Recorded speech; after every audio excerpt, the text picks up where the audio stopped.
Nessa aula a gente vai continuar falando sobre funções analíticas. Então eu começo lembrando o que a gente falou na última aula. A gente definiu, depois de alguns resultados sobre diferenciabilidade, sobre as equações de Cauchy-Euler e o papel delas na demonstração da diferenciabilidade da função. A gente viu que é uma condição necessária, mas nem sempre suficiente. A gente começou a discutir sobre a analiticidade de uma função. Então eu relembro aí a definição de função analítica. Uma função é dita analítica se existe analítica no ponto z0, se existir um disco em torno desse ponto, onde ela é diferenciável em todos os pontos do disco. Okay? É claro que o disco depende tanto da função quanto desse aberto que é domínio da função.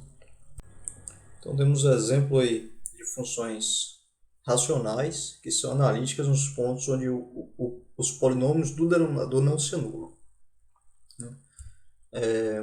E demos o exemplo dessa função com aparência simples, que ela não é analítica porque a gente tinha visto anteriormente que ela era diferenciável apenas no zero. Se ela é diferenciável apenas no zero e em nenhum outro ponto do plano complexo, qualquer disco que você tomar ao redor de zero vai conter infinitos pontos onde ela não é diferenciável, portanto ela não pode ser analítica, porque para ser analítica deveria existir um disco ao redor do zero, para ser analítica no zero, um disco ao redor do zero onde ela fosse diferenciável em todos os pontos do disco, mas esse disco não existe.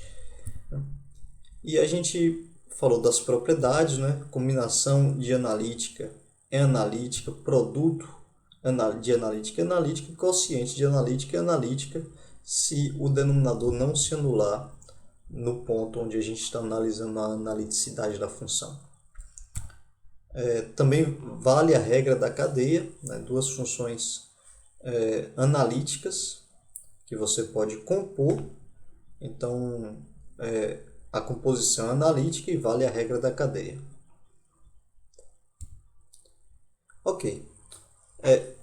Essa definição de conjunto conexo é uma definição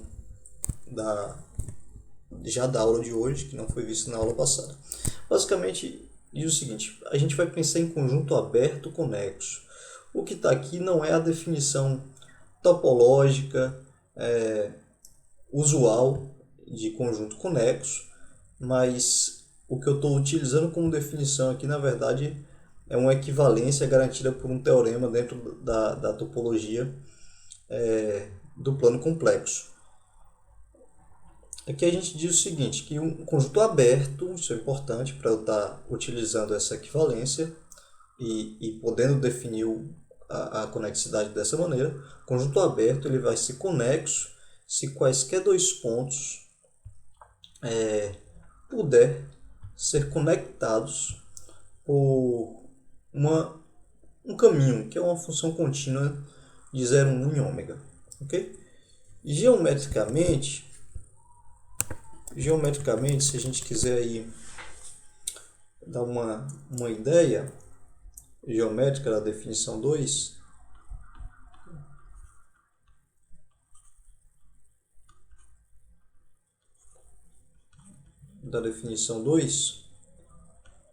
o que a gente tem? Você tem um conjunto aberto,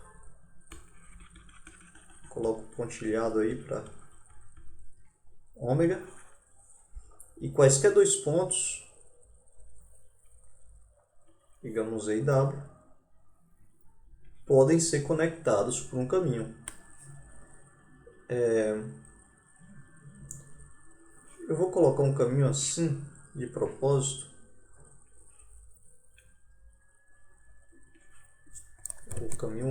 O caminho gama.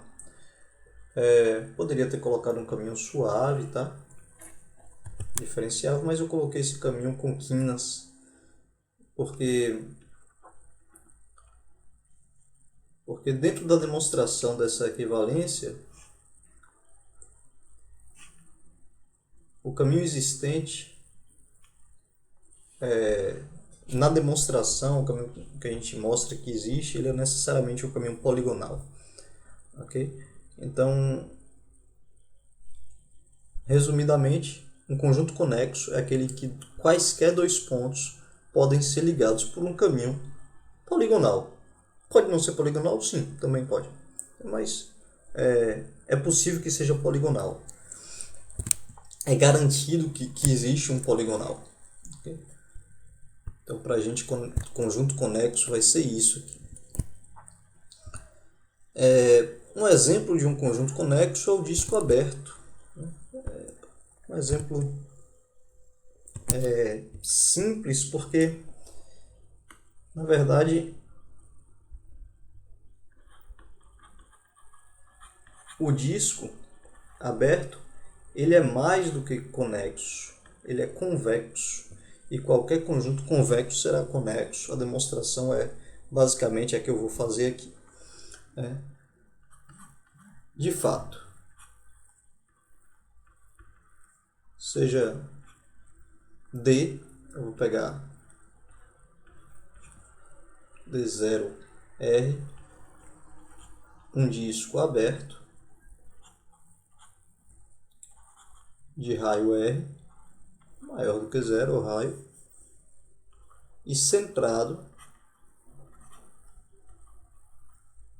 em Z0, um número complexo. Ok? Temos aí. Figurinha fica aquele jeito que a gente está acostumado. Né? Aqui é necessariamente pontilhado, ok? Esse disco aí ele é aberto.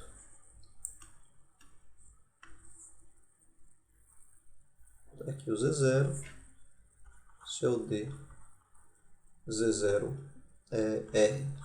E aí eu quero pegar dois pontos, Z e W, e garantir que existe um caminho que liga eles. E de fato existe. É o caminho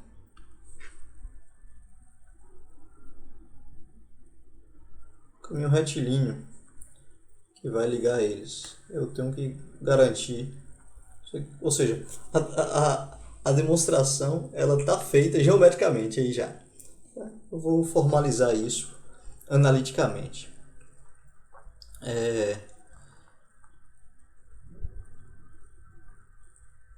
Seja D. Ok, agora se Z e W pertencem a esse disco,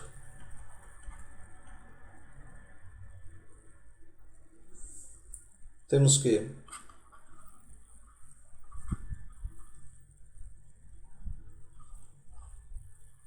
o caminho gama de 0,1 em D,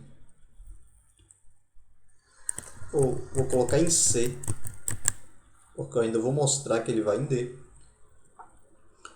Ele vai pegar aqui um T e levar em 1 menos TZ mais TW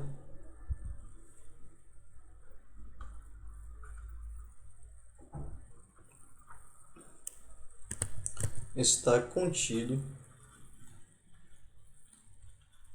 em D0R. Com efeito,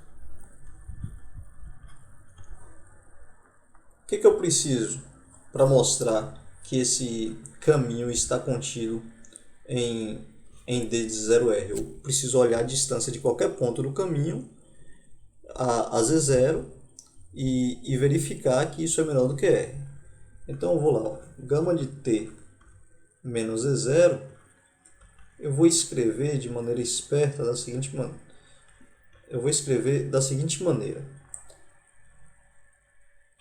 O Z0, vou escrevê-lo como 1 menos T Z0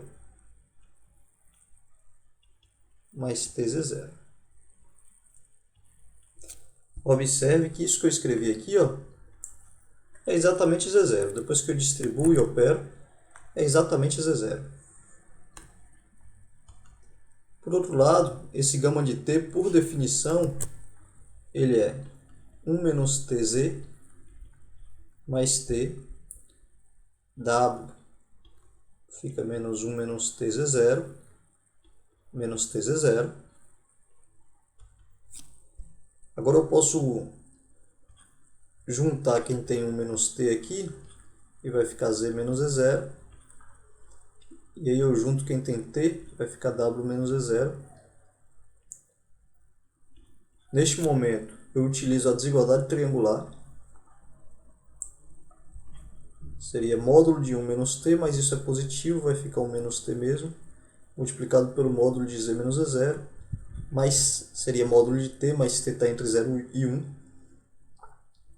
Aqui fica w menos e0. Observando que w, z e w pertencem ao disco, então a distância deles a z0 é menor do que r. Então isso aqui fica menor do que r, e o módulo de w menos z0 também menor do que r. Isso aqui é igual a r. Portanto, o módulo de gama de t menos z0 é menor do que r. Isto é, gama de t pertence ao disco de centro z0 raio r para todo t pertencente a 0,1.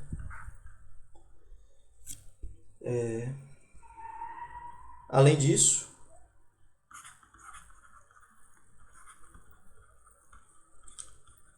quem é gama de 0? Você olha aqui, ó, gama de 0 é z e gama de 1 é w.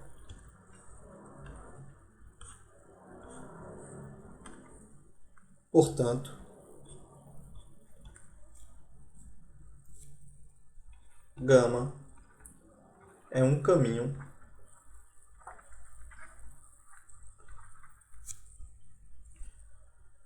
no disco, né,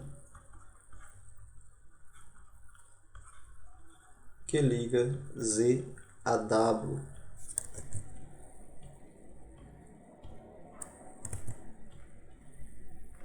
Como z e w foram arbitrários,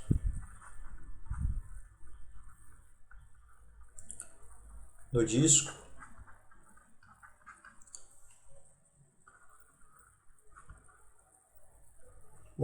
mostramos que esse disco, que é aberto, é conexo de acordo com a definição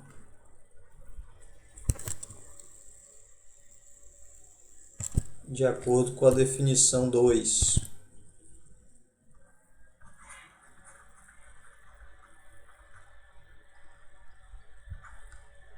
Ok? E esse aí é o exemplo 3. Ótimo. Então, um exemplo.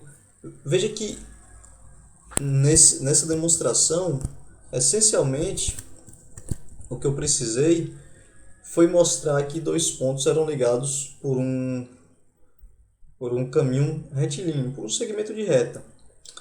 Mas todo conjunto onde dois pontos são ligados por um segmento de reta é um conjunto chamado convexo. Então, na verdade, o que eu mostrei é que todo conjunto convexo é todo conjunto aberto, né, de C em C. Todo conjunto aberto e em C e convexo, ele também é conexo. Foi isso que eu mostrei. Vamos passar aqui a proposição 3. Tem duas informações legais, né? Mas antes de prová-la e até de enunciá-la, eu preciso me lembrar de um fato do cálculo, né? Do cálculo de funções reais de várias variáveis, né?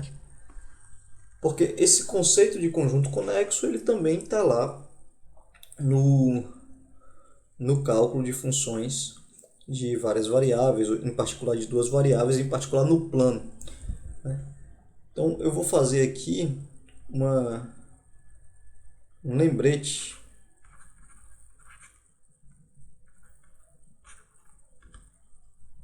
que é o seguinte: se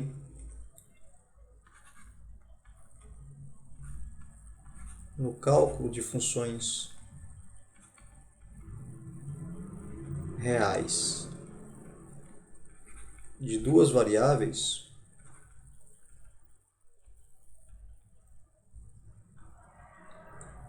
se f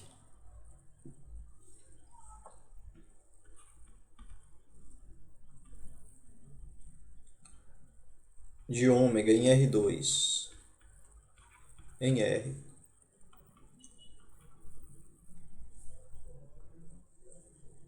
é uma função diferenciável,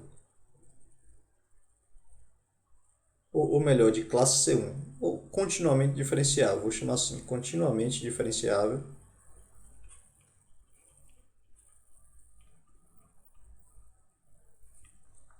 quer dizer, aquilo que a gente tinha no Teorema 2 da aula passada, é uma função que tem derivadas parciais e elas são contínuas. Uma função continuamente diferenciável em ômega, um aberto e conexo de R2, e aí o conceito é exatamente análogo, né? É um conjunto que quaisquer dois pontos podem ser ligados por um caminho, não necessariamente retilíneo, mas pode ser poligonal.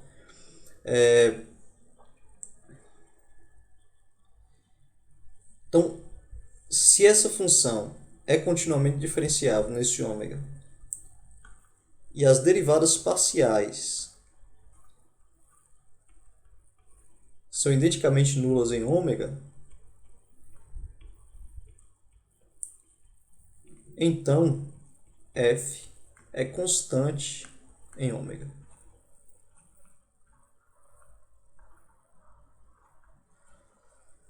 Tudo bem? A gente vai mostrar o resultado análogo para uma função complexa. É o que vai acontecer aí é o que está na proposição 3, na segunda parte da proposição 3. Uma função que a derivada é nula, ela é constante. Isso a gente tem lá para funções reais de uma variável, mas eu vou precisar utilizar esse lembrete aqui. Então esse lembrete A que a gente vai precisar utilizar diz exatamente o seguinte: que lá no cálculo de funções reais de duas variáveis, se a função ela é continuamente diferenciável nesse ômega, que é um aberto e conexo, aqui aberto e conexo é analogamente definido ao que a gente acabou de ver, né? Você tem, só que no plano cartesiano, ao invés do complexo, você tem um conjunto que quaisquer dois pontos são ligados por um caminho poligonal, pode ser, né? Uma função contínua. Se essa função continuamente diferenciável, que quer dizer que ela tem derivadas parciais, elas são contínuas, tem derivadas parciais nulas, então ela é constante ômega. A gente vai utilizar isso na demonstração. Proposição 3. A primeira parte da proposição 3 está dizendo para a gente que se o módulo da função analítica, módulo de uma função analítica que está definido no aberto e conexo, se esse módulo for constante, então a função também é constante. Vamos partir aí para a demonstração.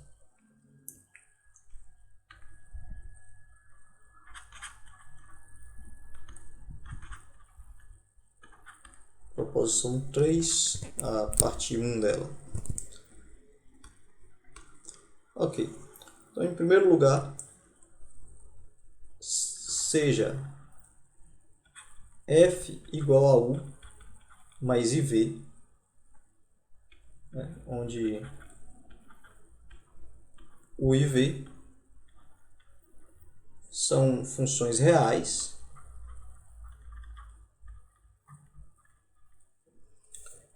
de duas variáveis, fazendo a identificação aí do plano complexo e cartesiano, mas elas são funções reais.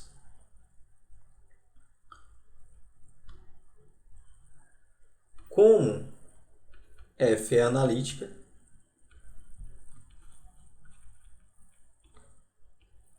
u e v são contínuas, u e v são continuamente diferenciáveis.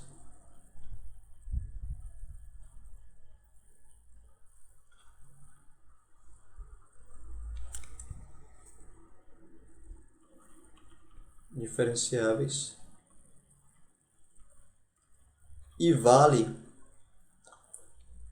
as equações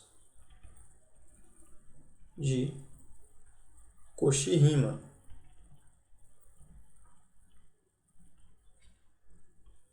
Que vai dizer aí que a derivada de u com relação a x é a derivada de v com relação a y, e a derivada de u com relação a y é menos a derivada de v com relação a x. Ok? Ótimo. Vou chamar isso aqui de A. Por outro lado,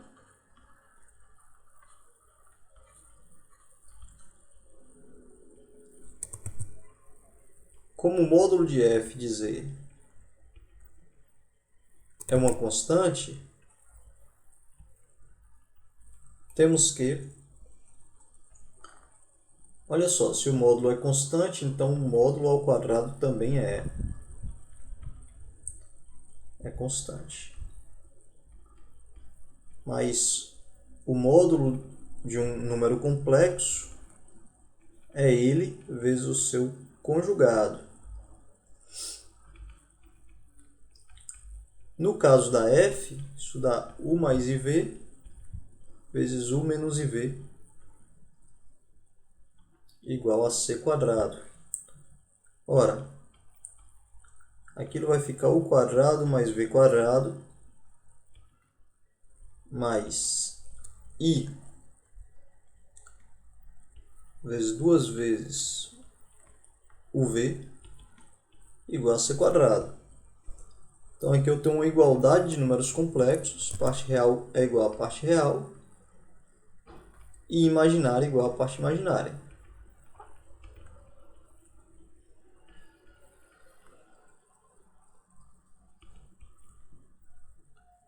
Isso aqui implica, se eu derivar a primeira equação com relação a x e a segunda com relação a y, olha só o que acontece. Fica 2 vezes u derivada de u com relação a x, mais 2 vezes v derivada de v com relação a x, derivada da constante é zero. Agora com relação a y, 2 vezes u derivada de v com relação a y, mais 2 vezes derivada de u com relação a y vezes v, então eu vou escrever assim. Posso dividir por 2, né? Então, uma escrita mais simples. E aí eu obtenho duas equações.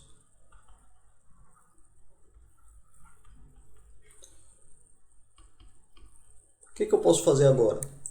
Eu posso tanto somar quanto subtrair essas duas equações. Se eu somo as duas equações, eu fico com u vezes derivada de u com relação a x mais a de v com relação a y,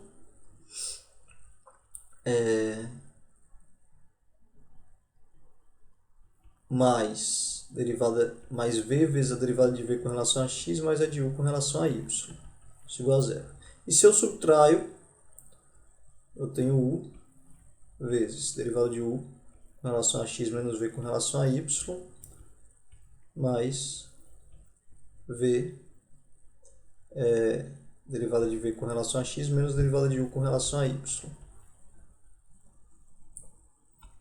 Pelas equações de Cauchy-Riemann,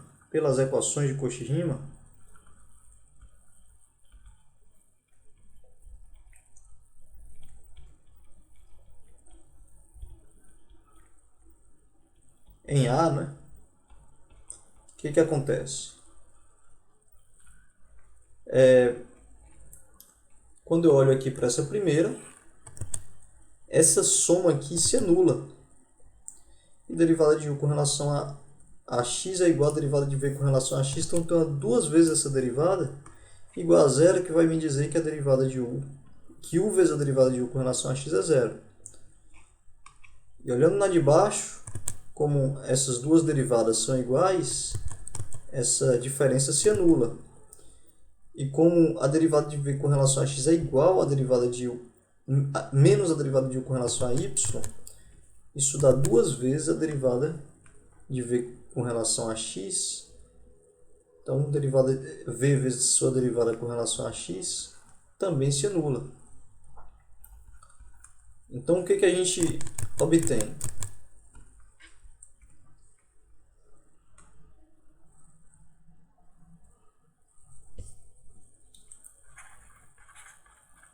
Segue-se que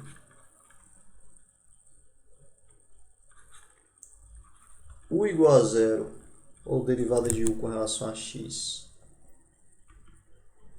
é zero, o que vai implicar que a derivada de v com relação a y também é zero.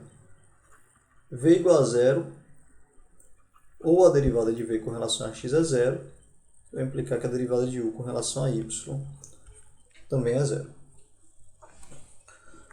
Ora, se a gente assume, se a função for zero, ela já é constante. Então, a gente pode descartar essa possibilidade, porque a gente já teria concluído. Se a função for nula, então a gente já está com ela constante.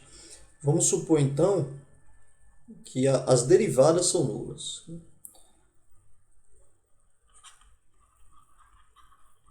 Assim, se as derivadas parciais são nulas, tanto de u quanto de v,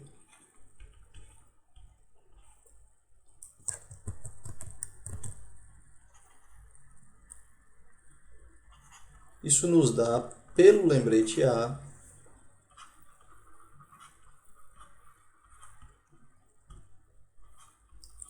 que u e v são funções constantes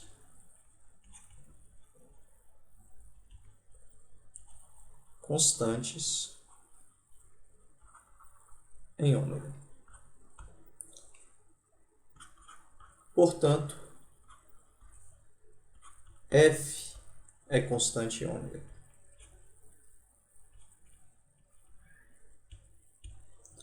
Ok? Porque f é u mais iv.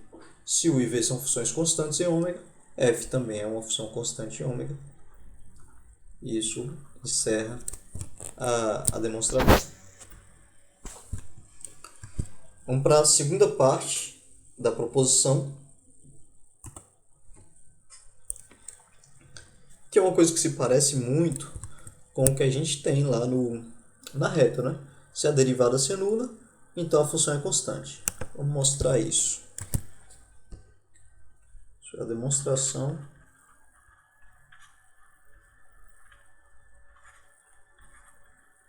da proposição 3.2.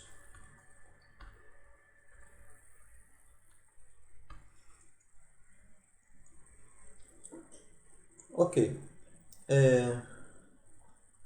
Vamos lá. Lembrando que se f é analítica,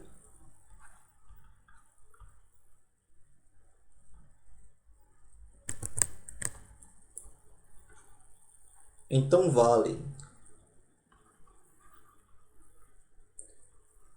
as equações de Cauchy-Riemann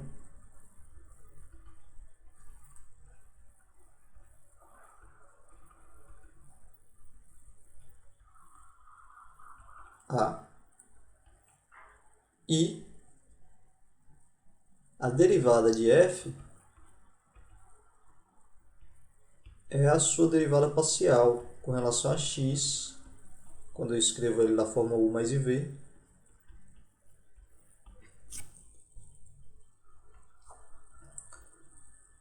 ok.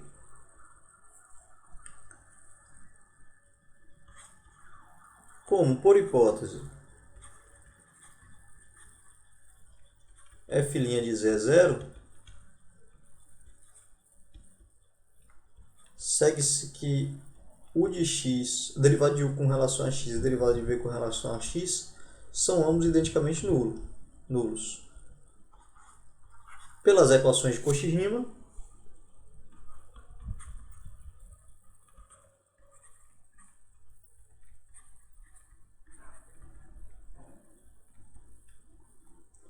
eu vou temos que a derivada de u com relação a x ela é zero, mas se a derivada de v com relação a x é zero, então a derivada de u com relação a y também é, porque uma é menos a outra. Derivada de v com relação a x é zero, mas se a derivada de u com relação a x é zero, pela equação de Cauchy-Riemann, a derivada de v com relação a y também é. Então,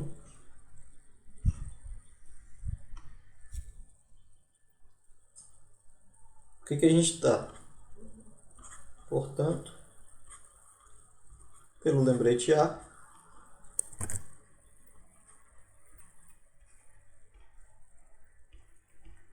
u e v são funções constantes em ômega.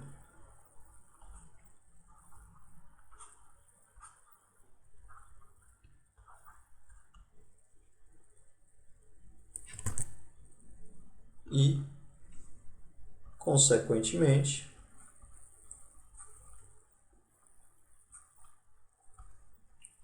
f é constante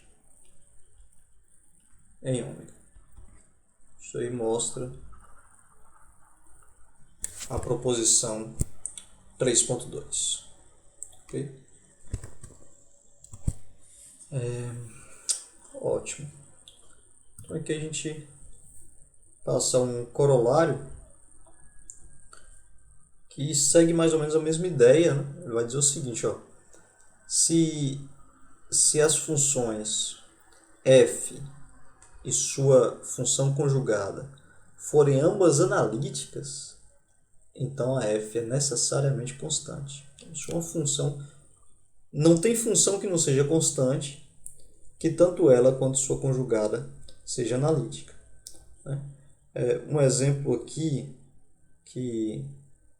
de uma função f que é analítica, mas não é constante, é a função f de z igual a z. A gente viu que ela é analítica, mas ela não é constante. Consequentemente, f de z igual a conjugado de z não é analítica. Ok? Essa é uma possibilidade de uso desse corolário. E de fato não é analítica porque a gente mostrou, foi um dos exemplos que a gente falou, uma função simples, mas não é diferenciável, né? Ela nem é diferenciável, então não pode ser analítica. A gente vai terminar na verdade com esse exemplo que eu acabei de mencionar, logo depois da demonstração do corolário 1. Então vamos lá.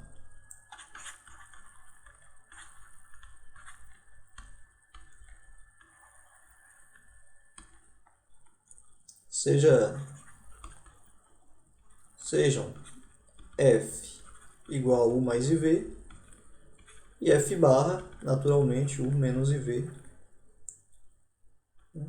todas definidas em ômega. Como f e f barra são analíticas por hipótese,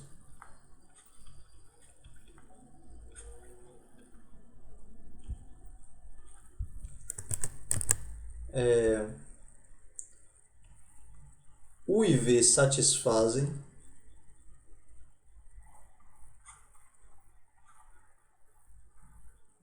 as equações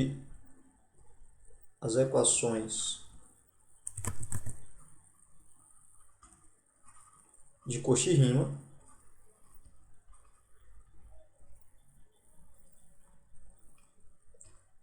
bem como isso pela analiticidade de f. Mas pela analiticidade de f barra, o i menos v também satisfazem as equações de Cauchy-Riemann. Logo, a gente vai ter, derivada de u com relação a x é a derivada de v com relação a y, derivada de u com relação a y é menos derivada de v com relação a x. Equações de Cauchy-Euler para u e v. E equações de Cauchy-Euler para u e menos v? Derivada de u com relação a x é igual a derivada de menos v com relação a y, que é menos derivada de v com relação a y. Derivada de u com relação a y é menos a derivada de menos v com relação a x, que é a derivada de v com relação a x. Isso aqui equivale a escrever derivada de u com relação a x é menos derivada de v com relação a y, derivada de u com relação a y é derivada de v com relação a x. Assim, o que acontece? Derivada de u com relação a x é ao mesmo tempo derivada de v com relação a y e menos a derivada de v com relação a y. Então, se eu somo essa primeira equação com essa primeira equação, eu tenho que duas vezes a derivada de u com relação a x é zero, portanto a derivada de u com relação a x é zero. Se eu também somo as segundas equações, eu vou obter que a derivada de u com relação a y é zero. Agora, se eu subtraio as primeiras equações, eu vou ter que a derivada de v com relação a y é zero. Também, se eu subtraio as segundas equações, eu obtenho que a derivada de v com relação a x é zero.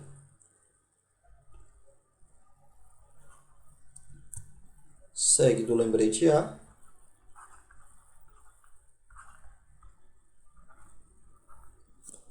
Que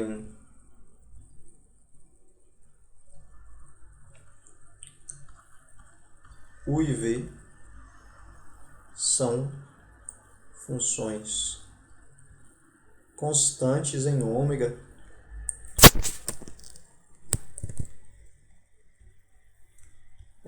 que é um aberto e conexo, né? Por isso que eu estou podendo usar o lembrete A. Consequentemente,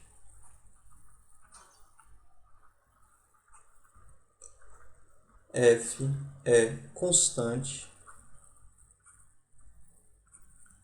em ômega. E isso demonstra o corolário.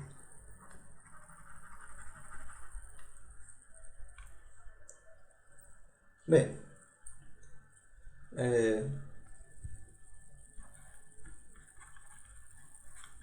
um exemplo que eu vou fazer aqui no final diz o seguinte: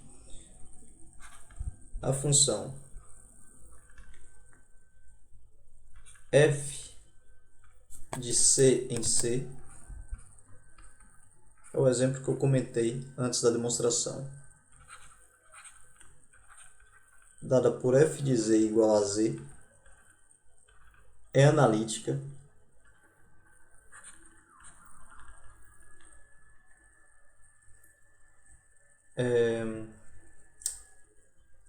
mas não é constante.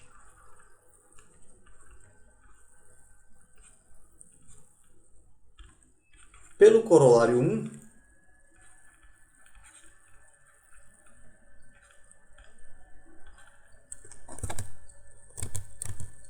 a função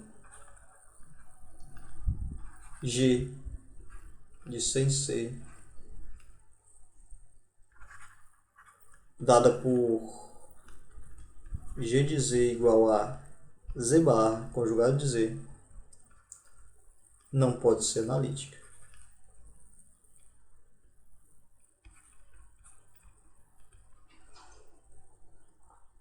Certo? Essa é uma maneira de provar a não analiticidade da função g de z igual a z barra através do corolário 1. Já é verdade que já tínhamos demonstrado isso. Eu vou colocar como observação. Já tínhamos demonstrado o seguinte.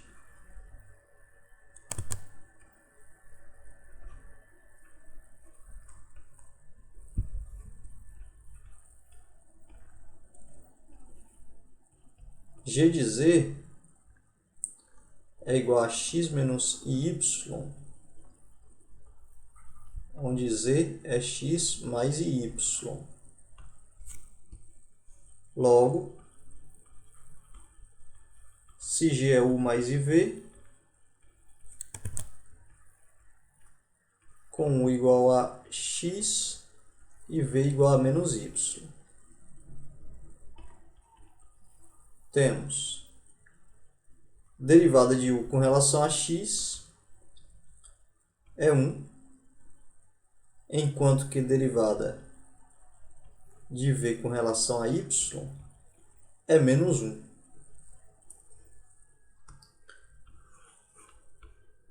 Isso implica que essas derivadas são diferentes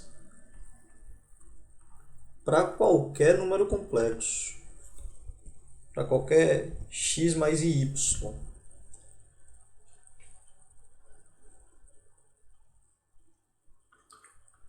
Portanto, G não satisfaz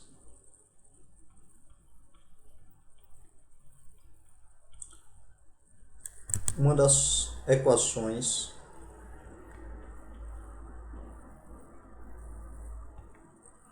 de Cauchy-Riemann.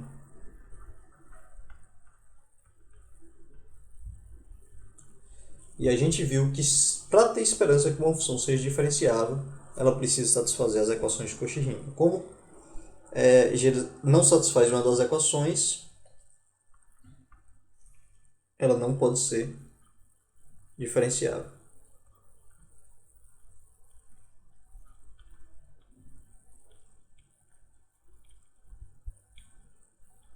E ela não é diferenciável em qualquer que seja, em Z para qualquer que seja